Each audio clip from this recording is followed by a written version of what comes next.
Bayangkan ini, di saat banjir merendam rumah warga, di saat ribuan orang kehilangan harta benda, di saat bantuan sangat dibutuhkan, 30 ton beras dari luar negeri justru dikembalikan. Bukan karena tidak dibutuhkan, bukan karena rusak, tapi karena Indonesia menolak bantuan asing. Kota Medan mengembalikan bantuan beras dari Uni Emirat Arab. Keputusan ini bukan keputusan daerah semata. Ini adalah arahan langsung Presiden Republik Indonesia, Prabowo Subianto. Pertanyaannya, kenapa bantuan ditolak? Apa yang sebenarnya terjadi di balik keputusan ini? Apakah Indonesia benar-benar mampu? Mari kita kupas tuntas, jujur, dan tanpa sensor. Saat bencana datang, bantuan asing tiba. Beberapa waktu lalu, banjir melanda sejumlah wilayah di Sumatera, termasuk kota Medan. Air menggenangi rumah warga, aktivitas lumpuh. Warga membutuhkan bantuan logistik, beras, makanan, dan kebutuhan pokok lainnya. Melihat kondisi ini, pemerintah Uni Emirat Arab UAE menunjukkan empati. Mereka mengirim 30 ton beras, ditujukan khusus untuk korban banjir di Medan. Bantuan sudah tiba, disimpan, siap disalurkan. Namun, kejadian tak terduga pun terjadi. Keputusan mengejutkan, bantuan dikembalikan. Alih-alih dibagikan ke warga, pemerintah kota Medan justru mengembalikan bantuan tersebut. Wali Kota Medan, Riko Was, buka suara. Ia menjelaskan, pengembalian dilakukan setelah koordinasi dengan pemerintah pusat, termasuk BNPB, Kementerian Pertahanan, regulasi pemerintah pusat. Kesimpulannya 1. Bantuan asing belum diputuskan untuk diterima. Dan karena itu, bantuan tersebut tidak bisa disalurkan. Publik pun terkejut. Suara Presiden, Indonesia mampu. Tak lama kemudian, pernyataan Presiden Prabowo Subianto menjadi sorotan nasional. Dalam sidang Kabinet Paripurna, Prabowo mengungkapkan sesuatu yang sangat tegas. Ia mengatakan, saya ditelepon banyak pimpinan dan kepala negara yang ingin mengirim bantuan.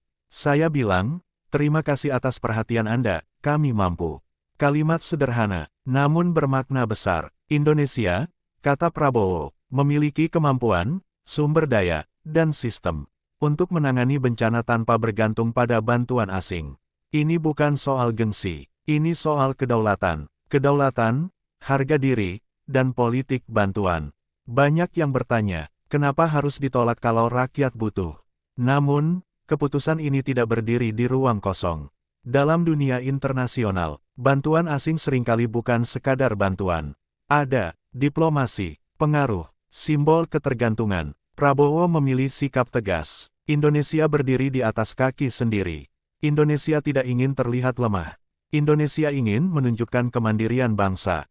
Pesan ini bukan hanya untuk rakyat, tetapi juga untuk dunia internasional. Medan di tengah polemik publik. Di sisi lain, masyarakat terbelah. Ada yang mendukung. Ini sikap pemimpin yang berdaulat. Ada juga yang mengkritik. Yang penting rakyat selamat, bukan gengsi. Pemkot Medan berada di posisi sulit. Di satu sisi, harus patuh pada kebijakan pusat. Di sisi lain, menghadapi suara rakyat yang terdampak langsung. Namun Pemkot Medan menegaskan, ini bukan penolakan permanen. Ini soal regulasi dan keputusan negara. Negara hadir atau tidak? Pertanyaan paling krusial muncul. Apakah negara benar-benar hadir? Pemerintah pusat menegaskan, stok logistik nasional tersedia.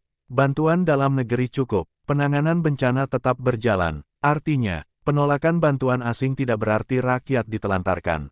Justru, negara ingin menunjukkan, kita mampu menolong rakyat kita sendiri. Prabowo dan gaya kepemimpinan baru. Keputusan ini mencerminkan gaya kepemimpinan Prabowo.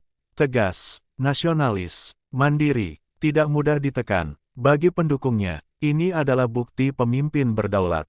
Bagi pengkritiknya, ini adalah keputusan yang harus dikawal ketat agar tidak merugikan rakyat. Satu hal yang pasti, keputusan ini mengirim pesan besar. Pesan untuk dunia, Indonesia sedang berbicara kepada dunia. Kami terbuka untuk kerjasama. Tapi kami tidak bergantung. Kami berdiri sejajar. Di tengah krisis global, pesan ini terdengar lantang. Pelajaran besar untuk bangsa. Dari peristiwa ini, kita belajar bahwa bantuan bukan hanya soal logistik. Keputusan negara punya dampak luas. Kemandirian harus dibarengi kesiapan nyata. Jika negara berkata, mampu, maka negara harus benar-benar hadir di lapangan. Bantuan asing, tulus atau ada kepentingan. Di mata publik, bantuan kemanusiaan terlihat suci dan tanpa pamrih. Namun dalam praktik global, bantuan seringkali punya makna politik dan diplomasi. Negara pemberi bantuan membangun pengaruh, menciptakan kedekatan politik, menguatkan citra internasional. Indonesia, di bawah Prabowo, memilih menarik garis tegas. Terima kasih, tapi kami mampu. Sebuah kalimat yang sangat jarang diucapkan negara berkembang. Kenangan lama, saat Indonesia sering bergantung. Dulu, Indonesia dikenal sebagai negara yang sering menerima bantuan asing. Saat krisis moneter, saat bencana besar, saat ekonomi goyah, bantuan datang, namun sering diikuti syarat, tekanan, ketergantungan jangka panjang. Trauma inilah yang ingin diputus. Medan bukan menolak rakyat, tapi patuh negara. Penting untuk ditegaskan, Pemkot Medan tidak menolak rakyatnya. Pemkot Medan tidak menolak empati. Yang mereka lakukan adalah menjalankan regulasi negara. Menunggu keputusan pusat. Dalam sistem negara kesatuan, daerah tidak bisa bertindak sendiri. Di balik keputusan, koordinasi senyap pemerintah. Keputusan ini bukan keputusan satu malam. Ada rapat, koordinasi lintas kementerian, pertimbangan keamanan, pertimbangan diplomatik. Semua dilakukan tanpa hiruk-pikuk media. Namun ketika keputusan muncul ke publik, reaksinya langsung meledak. Media sosial memanas, rakyat terbelah.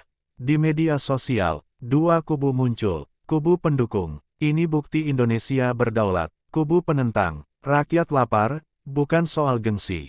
Debat keras terjadi, tagar bermunculan, komentar saling serang. Namun di tengah hiruk-pikuk itu, satu suara sering terlupakan, suara korban banjir. Logistik nasional, benarkah cukup?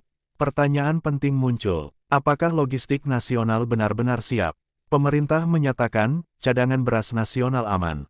Distribusi berjalan, bantuan lokal disalurkan. Namun publik mengingatkan, pernyataan harus sejalan dengan fakta lapangan.